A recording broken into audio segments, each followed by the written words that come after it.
And joining us now live from New York is India's envoy to the United Nations, Syed Akbaruddin, who has been in the thick of things now there.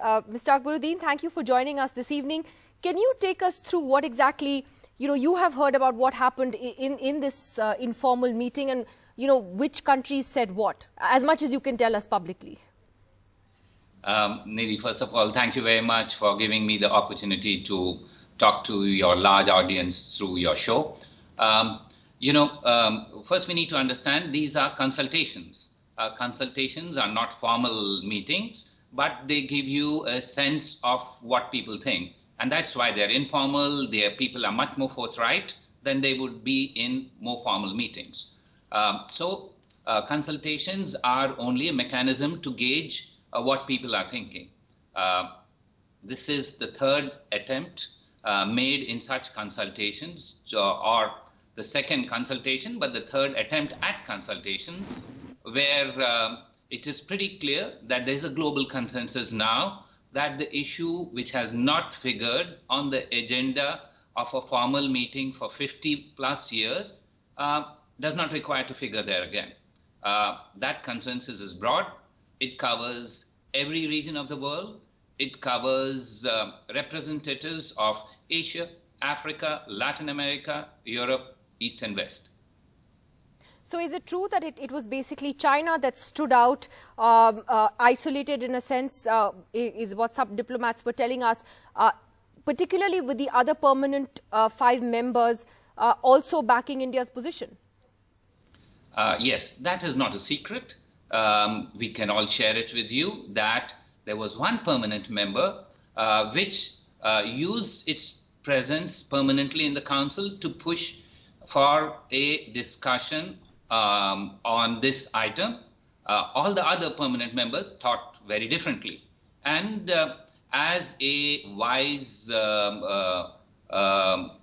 council, I think everybody takes home the clarity with which everyone spoke there, articulated their own views, and the global consensus is now evident for anyone who wants to listen to it.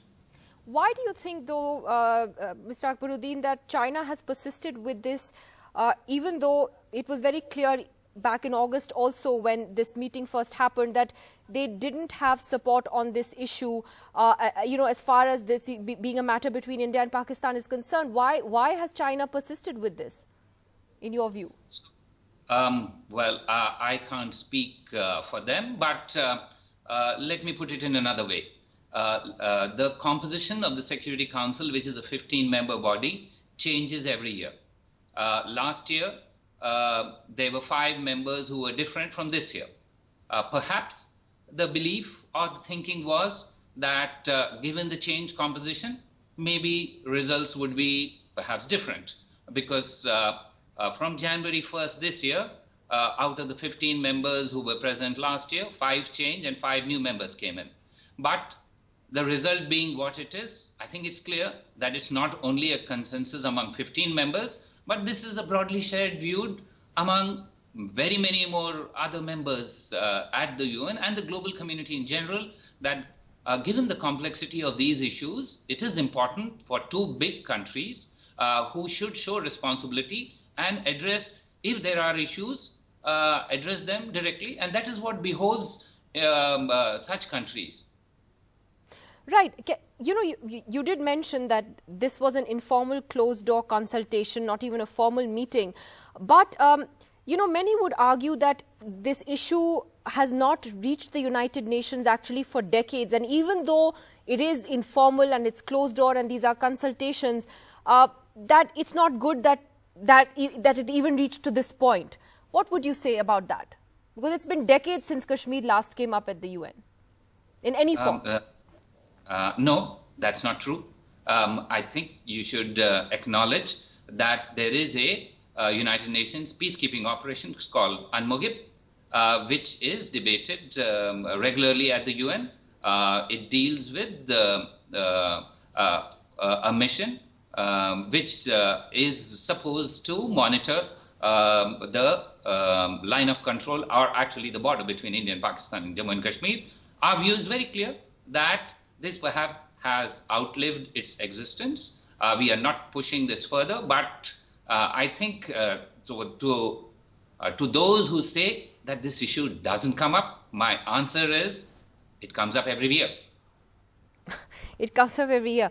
Can I ask you, though, that it's clear that Pakistan is not, letting go of this matter. They even flew their foreign minister to New York to lobby, for this, and it didn't work. Do you see that changing at all now with this third attempt also not really yielding anything? In baseball, there's a term, 3 strikes and you're out. Maybe he's here in the US, where baseball is played widely. He draws the right lessons. It's for them to take that, to understand what is clearly manifest to everybody else at the UN.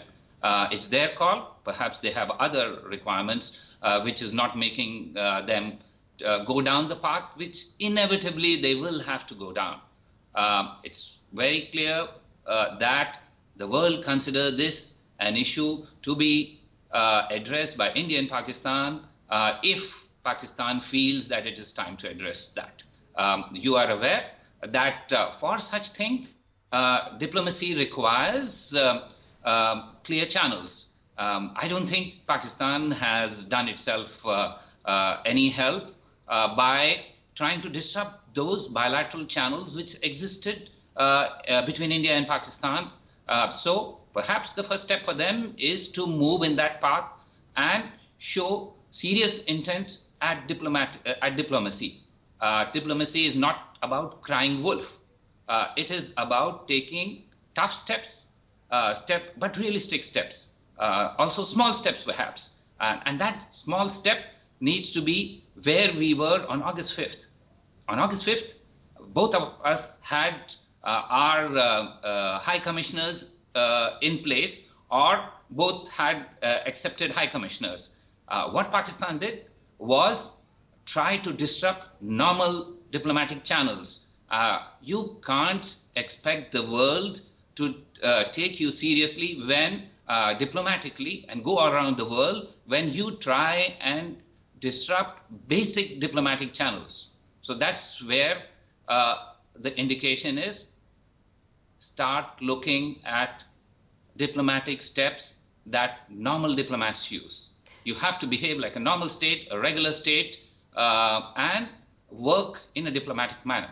That's the message. Finally, Mr. Akbaruddin, it's interesting you said this, because today the Ministry of External Affairs has also said here in Delhi that all members of the SCO, the Shanghai Cooperation Organization, all heads of state are going to be invited to the summit, multilateral summit in India later this year, and obviously that includes Prime Minister Imran Khan as well.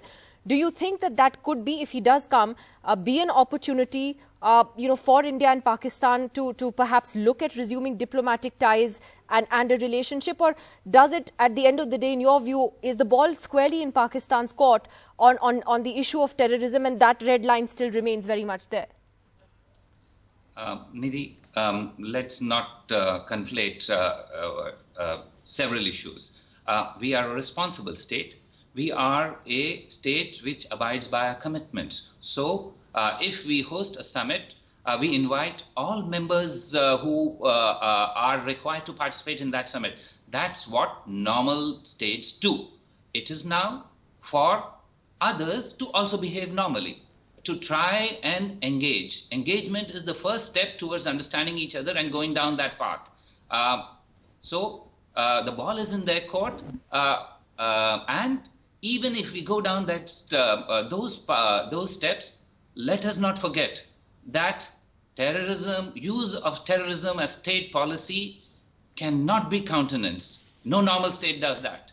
Again, this is one of the steps that they will have to take in trying to behave like a normal state. India is a normal state diplomatically. We stand ready to engage in a normal manner. All right, Syed Akbaruddin, thank you very much for joining us on NDTV this evening. India's ambassador to the United Nations, joining us there live from New York on just 24 hours after, once again, India scored another diplomatic victory as far as Pakistan and the Kashmir issue is concerned there. Thank you very much, Ambassador.